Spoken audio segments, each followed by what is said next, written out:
So cricket's most awaited tournament, Indian Premier League, is just a month away. And to begin with, we have tomorrow IPL's mega auction for the 15th edition. And there is no doubt that 2 day long mega auctions will be as interesting as the whole tournament. And today, I'm lucky enough to join by someone who anchored the mega auctions for long 10 years. So before I introduce my guest to you all, I would just like to give a brief about little bit about past this interesting story that the one that when the first mega auction took place in 2008, I was in 8th standard, and little I knew back then the intensity and the aura of the job profile of an auctioneer. But today, because of my another passion, that is journalism, and the passion to know the stories, I'm lucky enough to join by the man who held the hammer in first edition and then afterwards for few more years. So I would like to introduce you all with Sir Richard Madley. Sir, first of all, welcome to SportsTiger, and thanks a lot for giving us some time from your precious and busy schedule. Well, thank you very much for inviting me. It's a great pleasure to be with you today in advance of the mega auction taking place in Bengaluru tomorrow. Even though I haven't actually conducted an auction since 2018, I was the original IPL auctioneer, and I spent 10 years conducting those auctions. So I've taken some mega auctions in my time. I know what they're going through today and over the next 2 days. Sure, sir. Sir, it's totally my pleasure, because as a kid, we have all seen you while anchoring the most intense bidding in Indian Premier League's mega auctions. And after years, it's my complete pleasure, and I'm honored to have an interaction with you. So before I dive into the subject of and to understand the concept of bidding, sir, I would just like you to recall a little bit about your past, because as I've learned that you have a huge and rich legacy from your parents, from as we know that your grandfather and your father were the auctioneer. So I want you to understand from you that what was one aspect of this job profile which kept you hooked with this job, and you continued your rich legacy of your parents? Well, auctioneering is very much in my blood. It's a family affair. My father was an auctioneer. My father-in-law was an auctioneer. I have 2 sons, one who trained to be an auctioneer. So it's very much what I do. I eat and breathe and sleep auctions. And I spent a career over what is now 6 decades carrying out auctions of furniture, paintings, silver, jewelry, clocks, carpets, motor cars. I've even sold some real estate.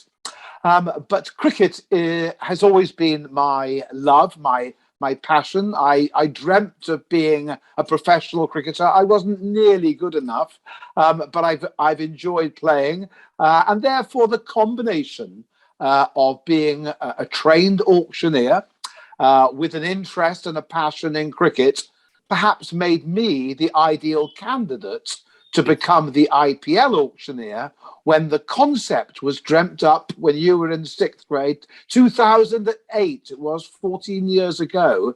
And the concept was dreamt up of having an auction of cricketers. It was a crazy idea. Nobody gave it any hope. And yet, look what happened. It became the most phenomenal affair probably ever in the history of cricket. Sure. So as you told us that you found the perfect blend of your passion and your job. That is, your job was to auctioneering, but your passion was to play cricket. But later on, you found the perfect blend of both.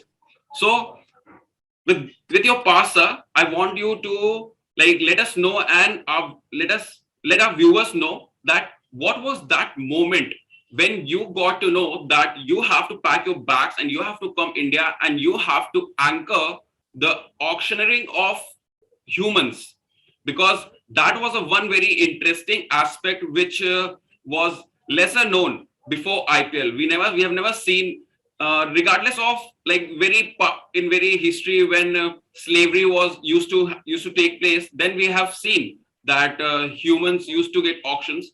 But in this era, IPL is one event which introduced us with auctioneering of and the bidding of players and the humans. So tell us something about that moment, sir, when you got a call from BCCI or someone to to come India and anchor the show.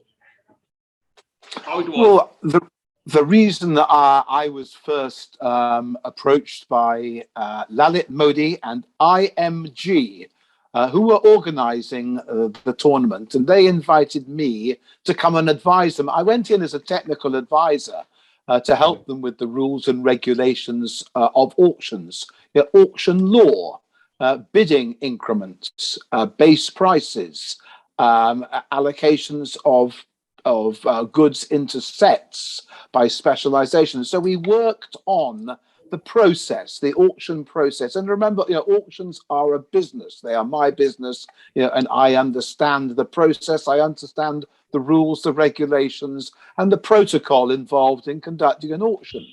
So having helped write the rules for the IPL auction, I was asked if I'd ever been to India. I'd never been to India in my life. I'd always wanted to come. And here was an opportunity. I was being invited to come to Mumbai to conduct the first ever IPL auction. Now, I think it's fair to say that certainly the concept of auctioning off human beings raised a few eyebrows. In fact, there are some people still today, who say it's rather controversial, and they compare the IPL auction to a slave market. And I say to them this: the big difference is that every player, every cricketer in the world wants to be in the IPL auction. It is their dream. It is an opportunity for them to change their lives. But when I first came out to India to conduct that first auction, I suppose I was a little bit naive. I had no idea. The BCCI had no idea.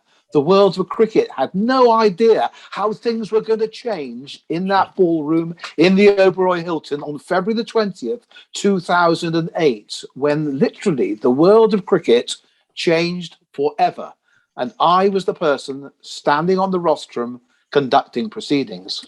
So being an aspirant cricketer also, what do you think? What made IPL so big? Because as you correctly said, that now every big player, every marked player wants to be part of Indian Premier League because of the kind of aura the tournament has right now in the global platform, in the global forum. So what do you think, what made it so big and so huge? Well, it's that combination of sport, entertainment, excitement, glamour, action, timing.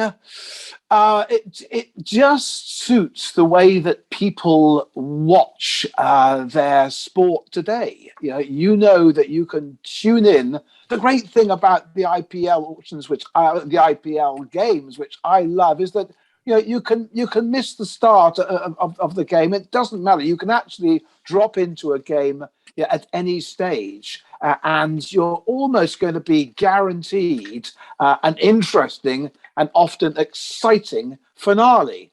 So it's just very well packaged for the way that people live today and the way they want to watch their sport. A combination of many factors. But the skill factor of the players themselves is still the overriding factor. And one has noticed how the influence of IPL has rolled out into other forms of cricket. Sure. Look at the fielding standards and how they've improved in the 5-day game. So it's got everything that you want. It's exciting, it's fast, it's furious, and it's the way that people want to watch their sport today. So So as you mentioned, the aspects which made IPL so huge. So I want to learn from you, sir, is that what briefing you had, that as you said that Mr. Lalit Modi called you and briefed you about the whole event, that you have to come India and you have to conduct this auctioning and bidding of players. So I want to understand that what was the briefing from Lalit Modi and others regarding the this tournament and the whole event. What they told you about this Well, tournament, sir? the first thing about the auction was it was to be very transparent, uh, because up until the IPL auctions, there was a lot of secrecy involved in the auction process. Obviously. Normally, in auctions, the reserve prices, i.e., the base prices, are confidential, and nobody knows what those base prices are. Often, the bidding is very confidential. If you came to the sales that I've conducted at Christie's in New York, for example, there would be people bidding on the telephone. There'd be people bidding online. You didn't know who was bidding. But it was our aim to be very transparent with the IPL auction. The base prices would be published well in advance. And you will notice, as the auctioneer, I open the bidding at the base price. So it is all very clear to both to the buyers in the room, yeah, and to the seller, excuse me, the players themselves. We wanted transparency, and therefore, at the same time, we wanted the process to be very clear. And you will notice that in the way that I conduct the auction, I will say to the audience who is bidding. So the bids now with Chennai Super Kings now here. We've got 5 crore now bid at the Chennai Super Kings. I've got a new bidder.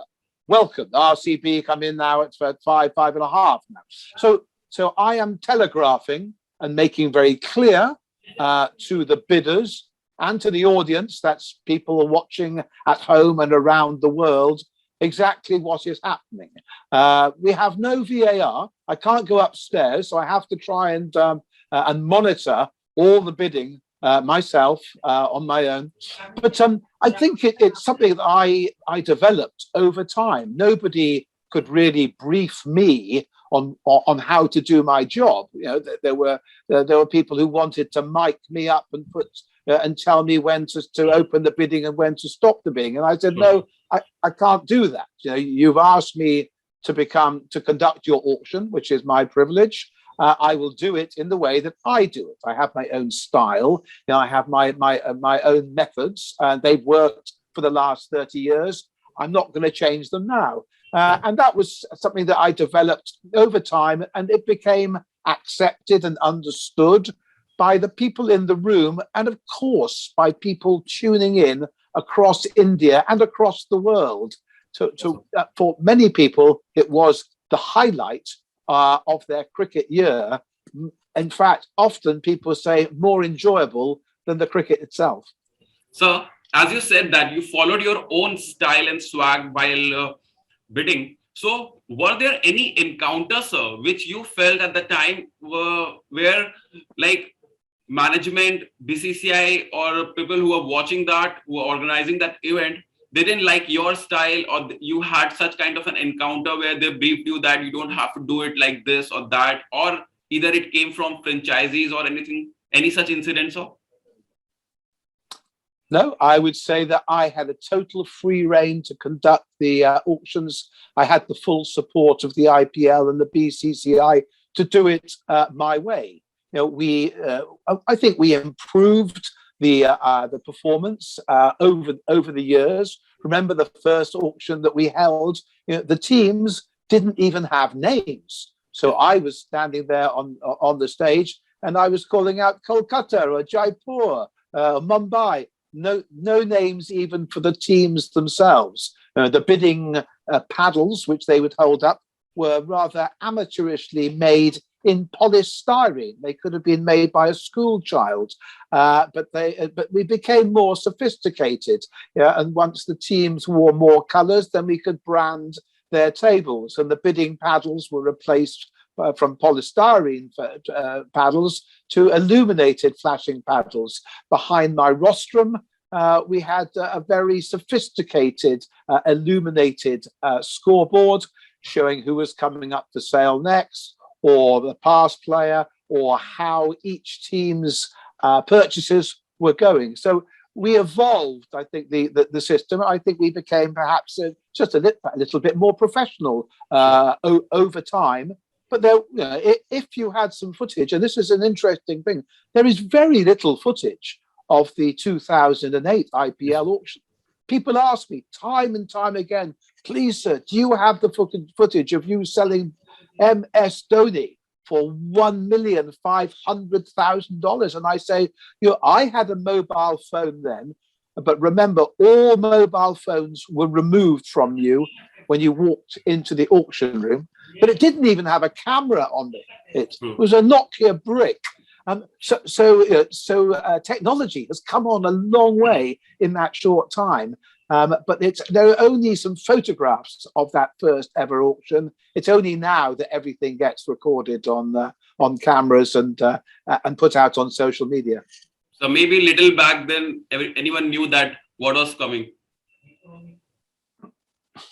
Nobody knew, really, nobody knew what was going to happen. If they said they did, they were stretching the truth. Until that day actually took place, nobody knew. I mean, it was talked about, but there were many people who would like to have knocked Lalit Modi for this new concept. There were many people who said, "Oh, it will fail. It's only a marketing ploy. It's only about money." Well, no, it's not. It's actually a lot more than that. And he had the vision and the commitment to make the whole thing work. Sure, sir. So, sir, tell me something about that when you were coming to India to conduct this event, you must be doing your homework regarding everything, regarding Indian cricket and the players. So, who was your favorite player, and for whom you were even excited enough to witness the kind of bidding or the kind of auctioneering will take place for this certain player? Preparation was key in the run-up to the IPL auction. I would normally receive my sheets of who was going to be in the auction perhaps 2 weeks before the auction itself. In the month of January, I would not drink alcohol. I would go to the gym. I was physically fit in the run-up to the auction. And I had prepared mentally for 2 weeks prior. I would spend time reading through the script, looking at pronunciations of the players' names, looking at the sets in which they were allocated, and thinking through the potential options of how the auction could run if player A came out of the bag first and player B came out of the bag last. But there's only a certain amount of preparation that you can do to be an auctioneer. Ultimately, the market decides. The bidders will decide on the day. And therefore, I keep a clear head right the way through the process, and I never get swayed by a big price for one player or the other. If you do that, you will lose concentration. The time to reflect on prices and what happens is at the end of the day's play, when you can sit down with your sheets and read through and then analyze what has happened in the day. But the auctioneer is in the moment. His focus is to sell that player and then clear his head and move on to the next player. So you'll see, I show little emotion from the rostrum. I mean, I hope that I'm a human being and I will interact and smile and have a sense of humor. But it's not for me to say that was a good price or a bad price. The only person who benefits from the high prices in the IPL auction are the players themselves. Sure. The teams have no interest in paying massive prices for these players because all it does is erode their purse. So I have no favorite players. I've got no favorite teams. I get on well with all of them. I've developed a strong working relationship with the franchise owners over the years. I've only met a handful of the players in my career. I've always got on well with them. But again, I would say that my role is more akin to an umpire than to a player. Sure. And that is what I'm doing now. Since I stopped doing the IPL auctions in 2018, I have trained ECB level 2 umpire. So I spend my Saturdays now umpiring league cricket here in the UK. Some have said maybe I'll make a comeback into the IPL and I'll come back as an umpire. That would be an interesting twist. Sure, sir. So, sir, I want to know that were you aware of the kind of aura Indian cricketers have in the country? I was aware that cricket was and is a passion in India. It is a way of life. Some will say it's a religion, but it's not until you actually come to the country and you see the young boys playing the games on those parks in such large numbers that you see the posters are at the side of the road, promoting all sorts of products by the faces of the Indian cricketers, that you realize how big this game is and what it means to the nation. And I was, of course, captivated by the passion for the game, which became clear to me really when I suppose when I went to my first cricket game in India. When I came back IPL 1 in 2008, I went to the first ever IPL game, RCB KKR, Chinnaswamy Stadium in Bengaluru. Yes, sir. And I felt the emotion, the passion for the game. And then I realized what it means to every person in India, that cricket is everything. True. So I guess it's because of the cricket fans that what IPL is today. The fans make the game. I guess the players make the game, but the fans ultimately are the market. They are the ones who are ultimately supporting the tournament.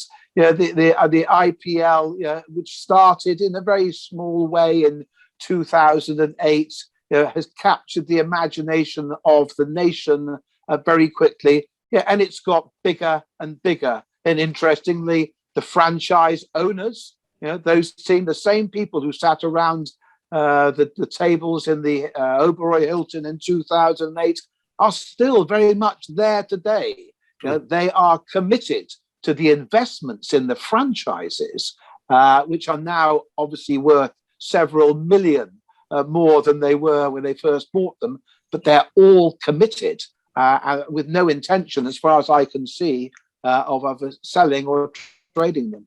Sure, sir.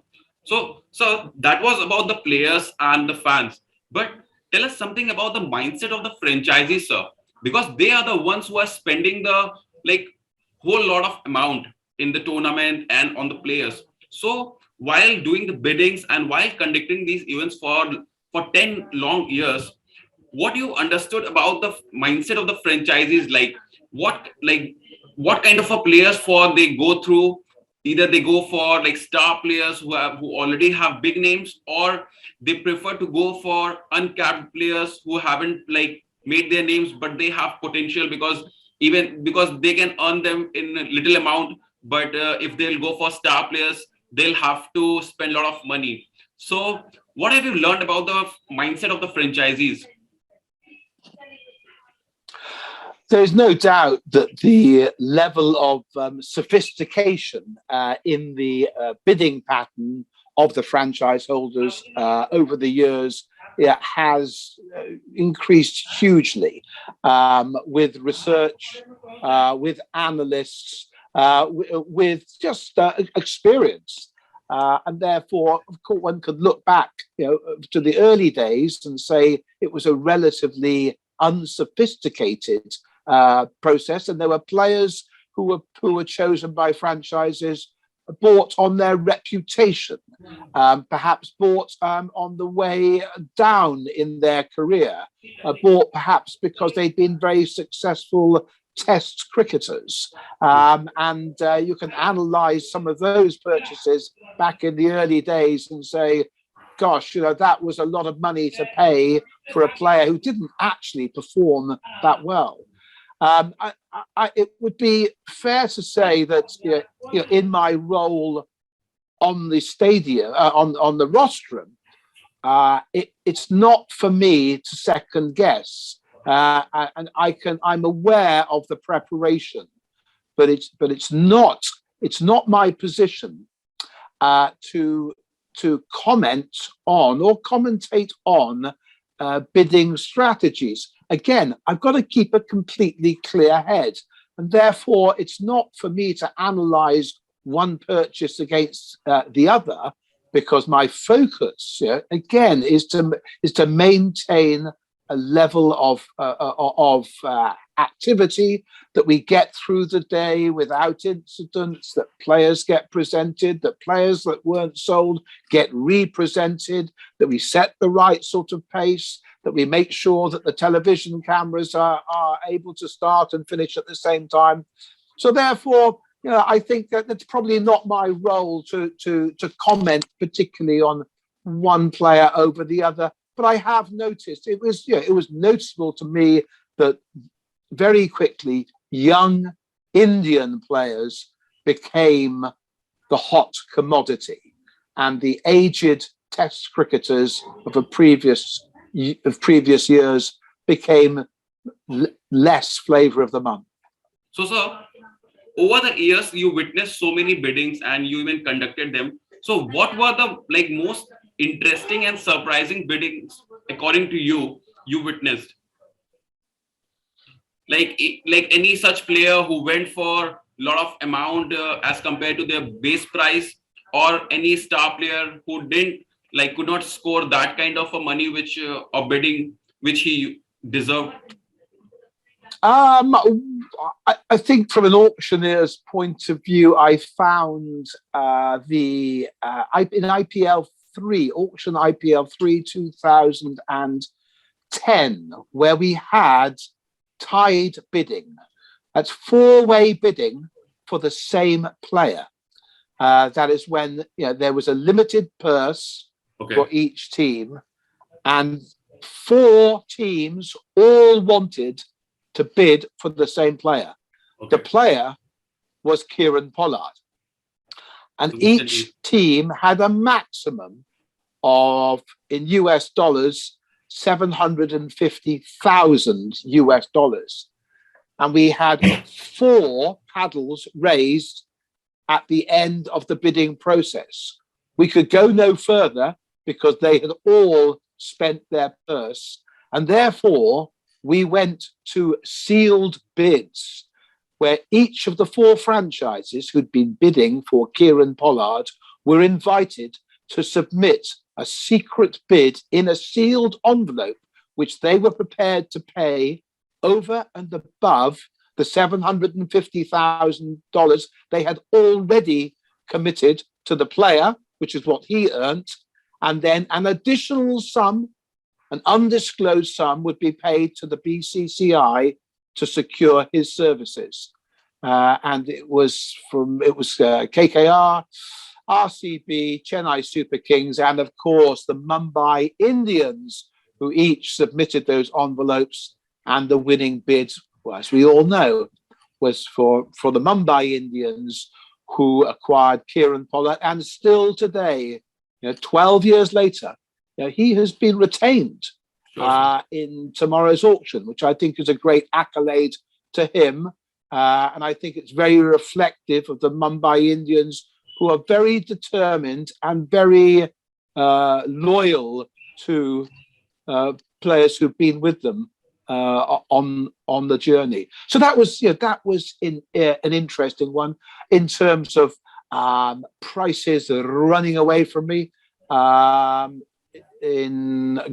going Goa, I believe. Goa, IPL 2. Bangladeshi all-rounder. Shakib Al Hasan. Mortaza. Is he Shakib Al Hasan, sir? Shakib Al Hasan? No, it wasn't Shakib. Oh my goodness me! I should know his name. It was Mortaza. Mortaza bin. Man, I feel embarrassed now that his name has escaped me, because I remember selling him. Clearly, he had a base price. He came into the auction. Mushrafa bin Mortaza. Came base price $30,000. It took me half an hour, 30 minutes, to get the bidding up at 30,000. So he was Mushraf Murtaza. Mushraf bin Mortaza. Anyway, I wasn't far away then, and he went from 30,000 to 650,000. It was the longest period of bidding in the auction to date, and I think it's probably the longest ever. Someone said they timed me at half an hour just to sell one player. So, but it was life-changing for that man. To go into that auction with a modest base price. He for him and his family, it was the first time I saw how the IPL auction can affect a player's life and his family's life forever. His father would no longer have to be a tuk-tuk driver. He would be able to be looked after by his son, who was now a cricketer in the Indian Premier League. And that is really just a very, very powerful side of the auction. Definitely so.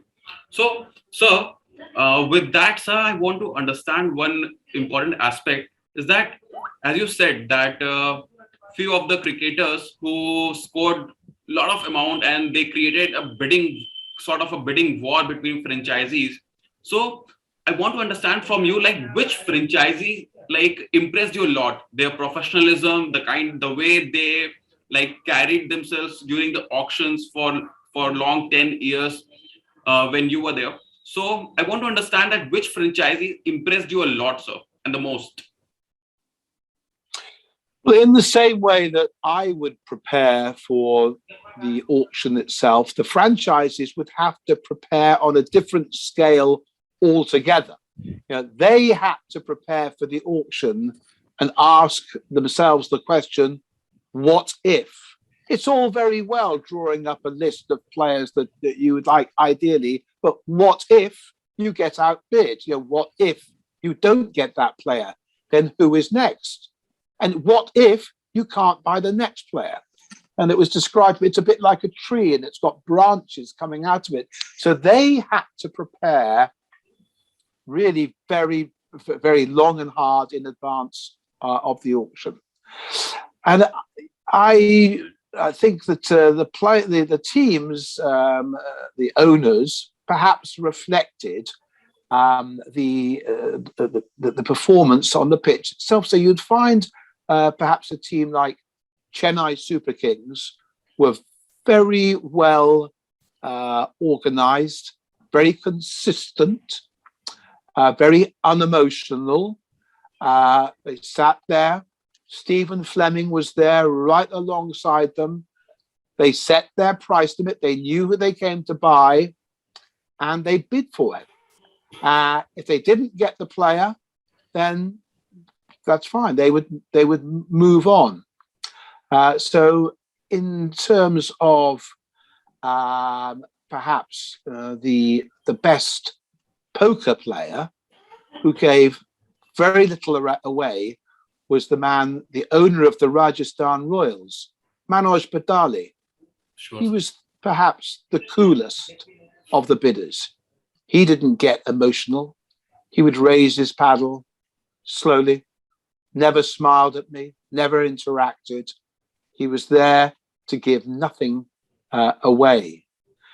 There was some more emotional bidding at from RCB, and certainly perhaps a little bit more colourful, a little bit more flamboyant, especially when Vijay Mallya was in charge of the RCB, and he was holding the paddle, and there was a little bit more colour, a little bit more glamour, a little pizzazz, and perhaps would interact with the Punjab 11, Kings 11 Punjab as they were then, and there would be a little bit, it's a little bit more livelier.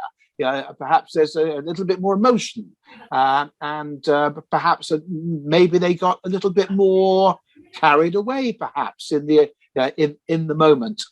And so, every in the Mumbai Indians were just very determined. If they wanted something, they wanted a player, they got him. That was their philosophy. They were very clear about it, and they went on until they got that player.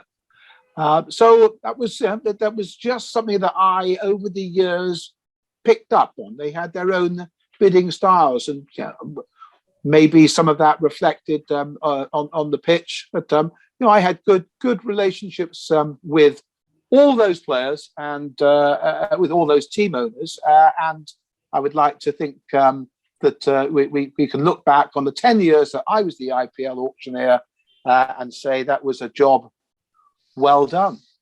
So on that note, now I have got somebody coming into my office to see me now. I would like to say, unless there's any pressing final questions, yes, sir.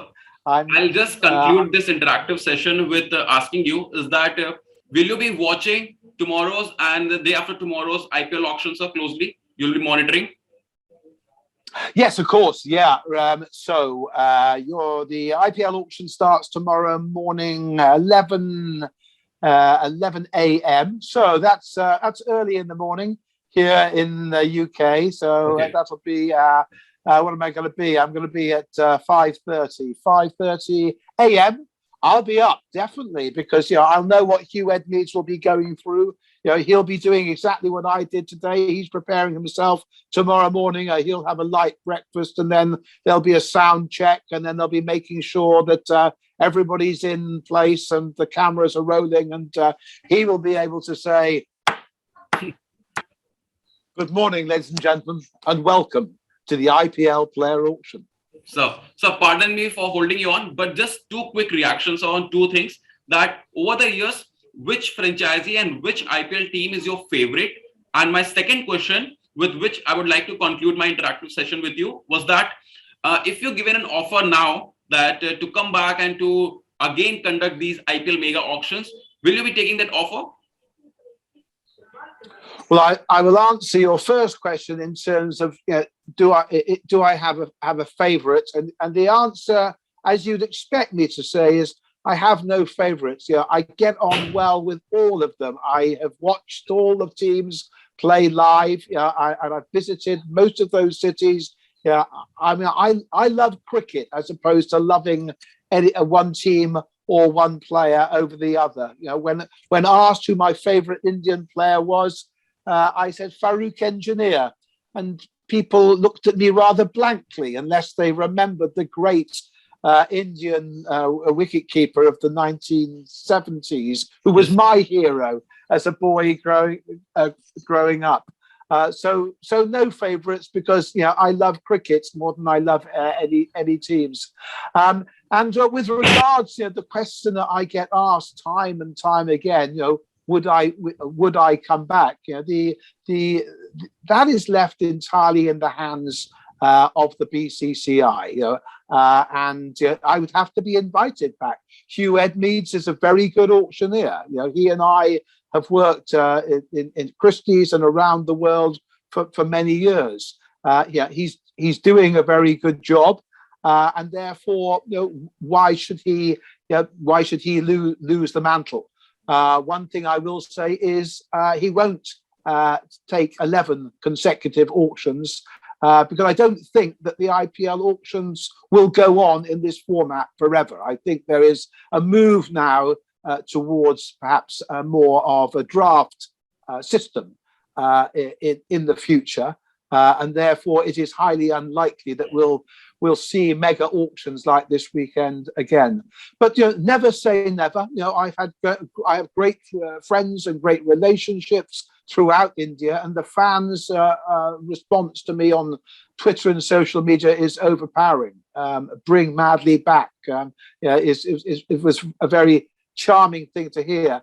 But I'm just looking back and saying how proud I am about the whole thing. I was there at the beginning. I helped make it happen. I spent 10 very happy years there and built something which will be a legacy. And then in speaking to our Ashwin this week, he tells me that in Chennai, there's actually a road named after me, Madley Road. I had no idea about that. And so when I next go back to Chennai, I'm going to have to go and have a selfie of me in front of my own road in Chennai. So when are you coming India, sir? Is there any plan? Next year. Yeah, the plans, I mean, I think with COVID, it's unlikely this season. I'm coming out next year for the tournament. So I'm looking forward to actually watching a lot of cricket and come out with my wife and enjoy the country, enjoy the nation, the people, and of course, watching some IPL cricket.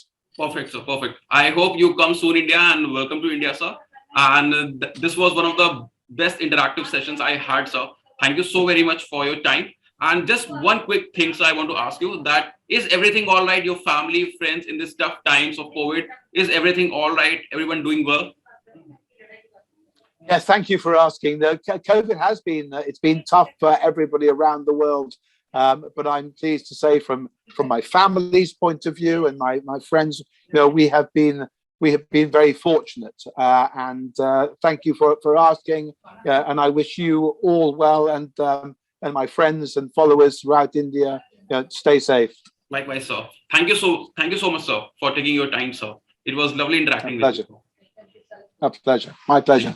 Take care, Thank sir. you. Bye-bye. Bye, sir.